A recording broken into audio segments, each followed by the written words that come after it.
Sou Fabrício Benvenuti, urologista, e vou elucidar algumas questões sobre vasectomia. No nosso país, quem pode fazer vasectomia? O Ministério da Saúde aprova o procedimento para homens acima de 25 anos, independentemente de ter filho ou não. Se tiver menos de 25 anos, você pode realizar desde que tenha ao menos 2 filhos vivos. Se tiver uma parceira, pode ser uma união estável ou casada, que seja, tem que ter o consentimento da mesma. O procedimento, ele não pode ser realizado de supetão, digamos assim. Se você deseja fazer a vasectomia, tem um regramento a ser seguido.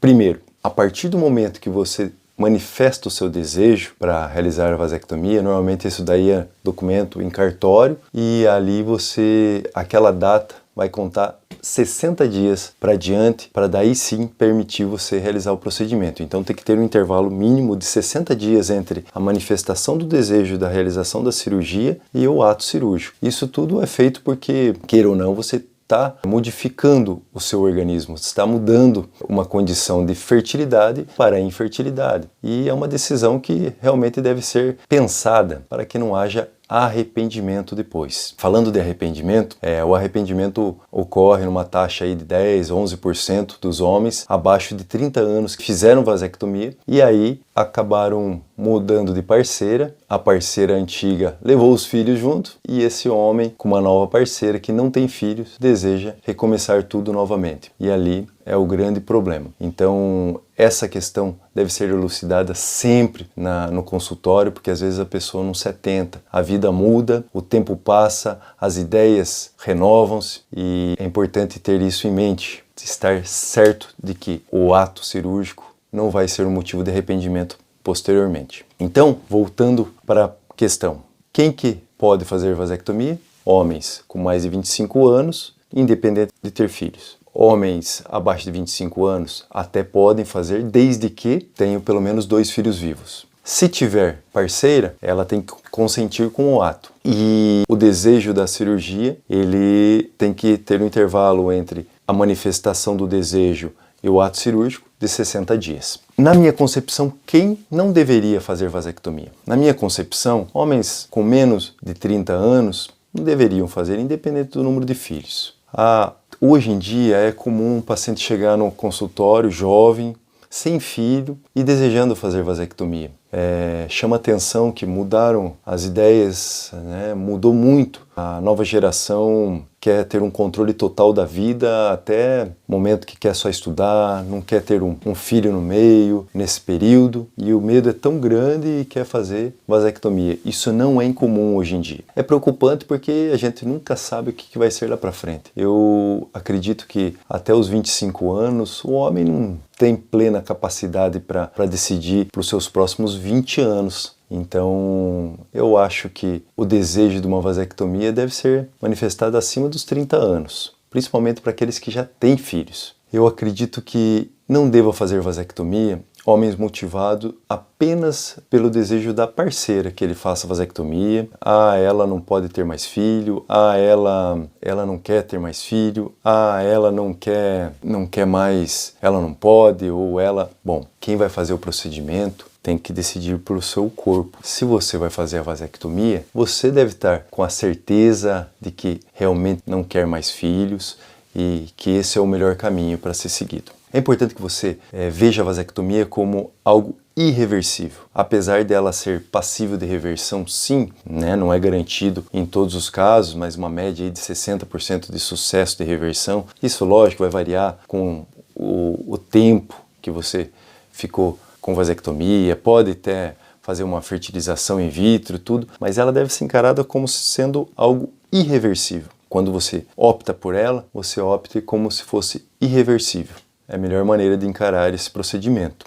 Porque se você encarar esse procedimento pensando na possibilidade de reversão, eu acredito que não seja o melhor caminho. Porque no caso do arrependimento, você pode se decepcionar e não ter a reversão com sucesso, né? É um ato cirúrgico bem complexo para reverter, né? Realizado no microscópio, é uma cirurgia de 3 horas e meia e que a taxa de sucesso varia com um intervalo aí entre a vasectomia e a reversão dela. Quanto maior o tempo, mais difícil é essa reversão, menor é o sucesso, próximo, acima de 12 anos aí, o sucesso cai abaixo de 30%. Então é importante saber que a reversão de vasectomia não é garantida e não é paga por nenhum convênio. É tudo particular e a um custo bem elevado, normalmente acima de 12, 15 mil. É importante você saber que a vasectomia é apenas um dos métodos anticoncepcionais. Você tem diversos, desde o uso de preservativo, desde o DIU para parceira, hormônios orais, injetáveis, subcutâneo, de longa permanência, tem a laqueadura para mulher também, tem tabelinha, coito interrompido, tem diversos métodos. A vasectomia é apenas um. Outro ponto importante é, a vasectomia pode sofrer uma reversão espontânea? Sim, ela pode sofrer uma reversão espontânea. Isso é raro? É raro. Algo inerente ao procedimento. É lógico que tem técnica com menor taxa de falhas e tem técnicas com mais falhas. Mas independente da técnica utilizada, há falhas sim. Essa taxa de falha aí, ela varia desde 1 a cada 2.000 procedimentos realizados até 0,003, né? Quer dizer, 3 pacientes, uma reversão espontânea a cada 10.000 realizados. As taxas que são trazidas aí pra gente. Eu, graças a Deus, nunca tive. Isso não quer dizer que eu sou melhor que os outros. Não aconteceu comigo. E poderia ter acontecido vários e nem por isso ia desmerecer o meu ato. Eu tenho alguns princípios que sigo sim na vasectomia, que eu sempre inverto os cotos, os dois lados. Pode ser feito com cautério, tem gente que faz só ligadura, tem gente que faz só cauterização, né? Tem vários métodos, eu não vou entrar nesses detalhes, mas é importante sempre fazer interposição de faces, coisas que eu nunca deixei de fazer também. E mesmo assim, mesmo fazendo todos esses cuidados, é passível de falhas sim. O organismo ele sempre vai tentar se refazer. Algumas vezes ele consegue. Aquela pessoa que vai fazer a vasectomia não deve se preocupar com isso,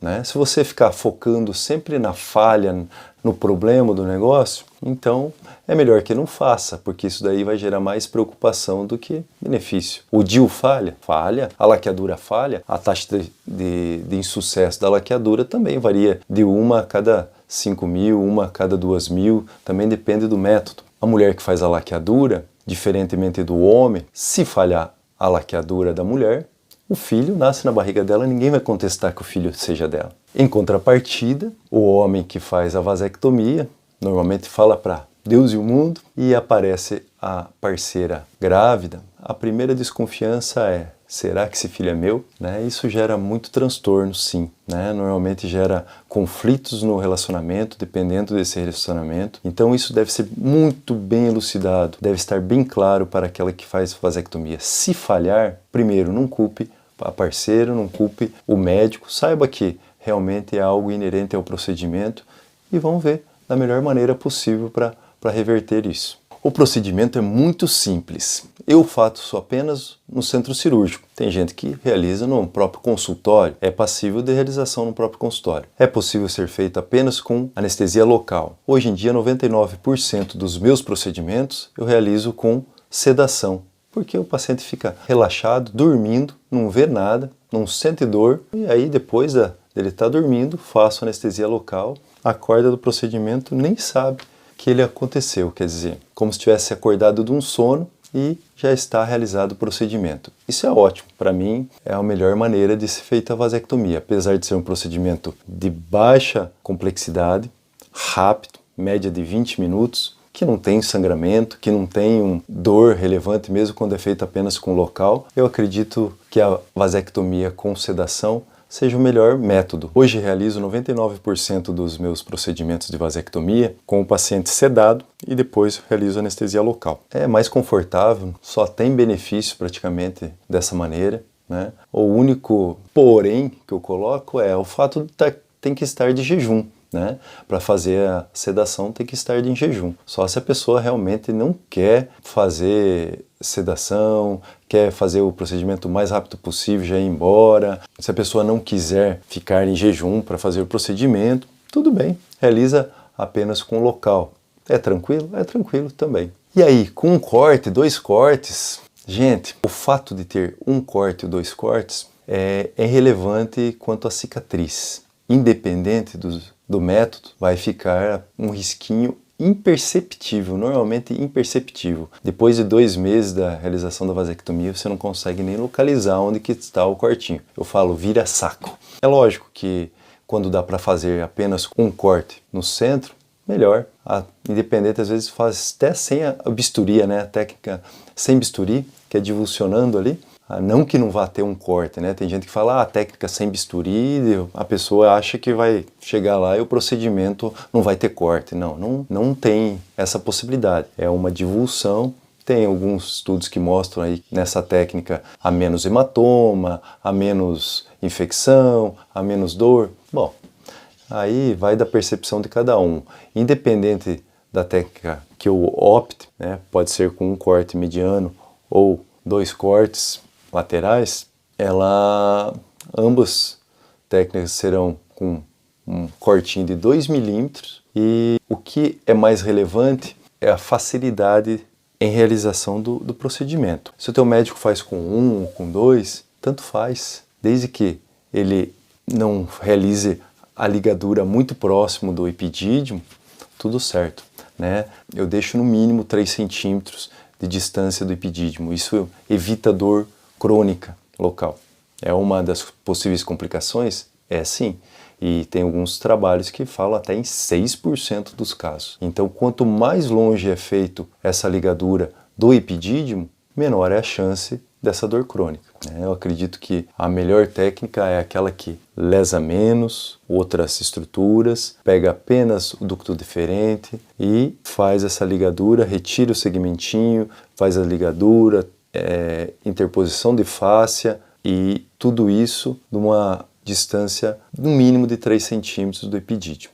Tem alguns casos que são mais difíceis. Às vezes tem que fazer na região inguinal. Temos vários métodos. A gente não pode eleger apenas uma técnica para todo mundo. 80% das pessoas são dessa maneira. Mas tem uma curva de Gauss aí, tem uns extremos, né? Tem o extremamente fácil, o extremamente difícil e o grosso que é tranquilo. Alguns mitos. Pergunto, vai diminuir o ejaculado? Não é. É uma preocupação às vezes antes, mas após o procedimento não é isso que a gente ouve, né? O paciente não percebe uma alteração assim significativa. A diminuição que há do ejaculado após os 50 anos de idade de qualquer homem é mais relevante do que após uma vasectomia. O volume ejaculado médio do homem é de 3, 4 ml. Esse volume ejaculado todo, ele corresponde principalmente ao líquido das vesículas seminais, líquido prostático, líquido das glândulas paruretrais e também vem lá do epidídimo, dos testículos ali, os espermatozoides. Quando você faz a vasectomia, apenas esse líquido que vem lá do epidídimo, que é 2, 3% desse volume total, que não vai ter. É apenas a parte que vem desse ducto, apenas isso. Não é relevante pensar que vai diminuir o volume ejaculado de uma maneira perceptível após vasectomia. Minhas bolas vão ficar soltas. Eu vi isso daí também. Não vai. São várias as estruturas que conectam os testículos, né, na bolsa ali escrotal. Tem arcabouço de musculatura, tem arcabouço de fáscias, tem veias, artérias, ductos linfáticos. E o que a gente liga é apenas um ducto deferente, que vai perder essa conexão só. Não muda nada. Vai ficar mais caído, vai arriar. Não vai não. Irá alterar minha masculinidade? Não, gente. Não vai mudar nada, não vai mexer com o hormônio, não vai mexer com a formação hormonal, não. Não vai afinar a voz, tem nada disso. É lógico que são brincadeiras, mas os pacientes trazem essas preocupações pra gente e vale a pena elucidar. Não vai alterar nada quanto essas questões hormonais. O ato sexual vai piorar? Olha, é comum o paciente até falar que melhora após a vasectomia. E eu atribuo isso à tranquilidade, diminuição do medo de ter um filho inesperado, mas não que a vasectomia vá modificar a sua performance sexual. É muito importante saber que após a realização do procedimento, vasectomia, você ainda pode ter filhos sim. As vesículas seminais, elas ainda estão cheias de espermatozoides, tem os ductos ainda que sobraram além da cirurgia e pode às vezes ficar aí 20, 25 até ejaculações para limpar esses ductos. Normalmente umas 15 já resolve, tá? É importante então fazer um espermograma após essas 20 ejaculações ou depois de 60 dias do ato cirúrgico, realizar um espermograma de controle. Fez esse espermograma de controle e não deu mais espermatozoides, na verdade os estudos mostram que se tiver menos de 100 mil espermatozoides aí no centrifugado e apenas espermatozoides imóveis, mortos, já está liberado. Eu só libero quando está zerado mesmo. Ah, não tem mais nenhum para contar a história?